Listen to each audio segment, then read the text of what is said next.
Sid, ano na tayo? Ika. Ako nang balita sa asawa mo. Wala eh. Kinarnap daw yung van. Kaya hindi daw alam ng may-ari kung nasan yung asawa ko. Pasensya na, Mateo.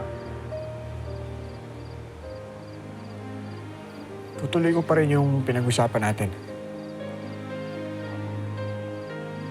Papahuli ako sa'yo. Picho. Dito ka na lang, please. Nangako ka sa akin, di ba?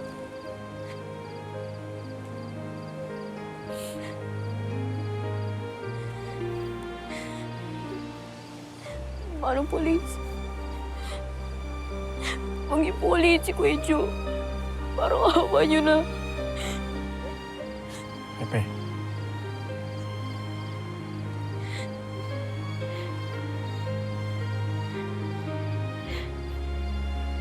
Kailangan kong gawin to. Pasensya ka na. Bata ka pa kasi eh. Naiintindihan mo rin ako balang araw.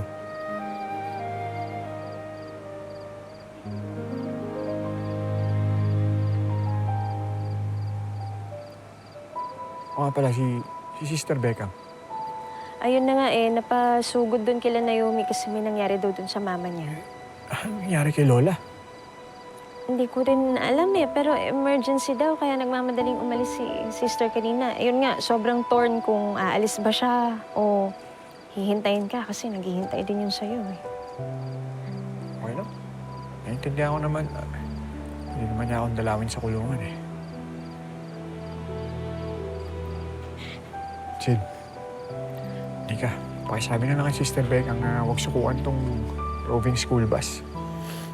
Tsaka sana ituloy niyo yung pagturo sa mga bata ng kaalaman. So naman, Chu, makakaasa ka. At ikaw, Pepe, nag-aaral ka ng mabuti, ha? Huwag mo nang pasakitin yung ulo nila, sister. Tsaka, huwag mag-alala. Babalik ako agad. Pagbalik ko, kahit kailan din ako aalis. Pangako yan ah. Mangako.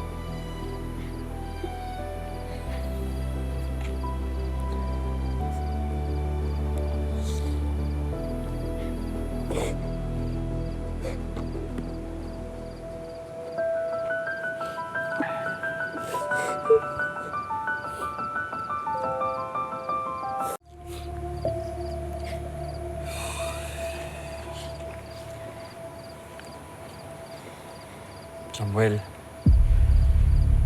sumusuko ako sa'yo dahil kailangan kong bayaran yung mga kasalanan ko.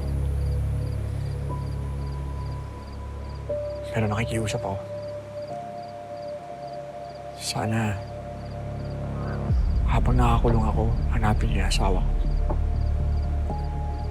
Alam kong may malasakit ka sa kapwa mo, Samuel.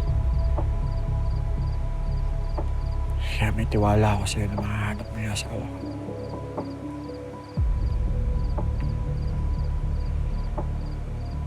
Tulungan ka namin. Mahanap namin ang asawa mo.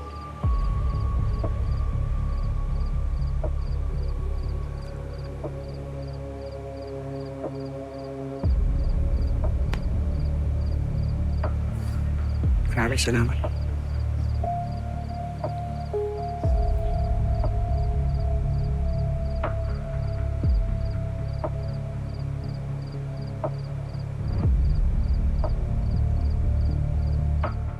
Hello mga kapatid, this is JM De Guzman of My Best Friend Eman. Tuloy-tuloy na natin to, best friend. Next video na agad. At huwag kalimutan na mag-subscribe sa TV5 YouTube channel.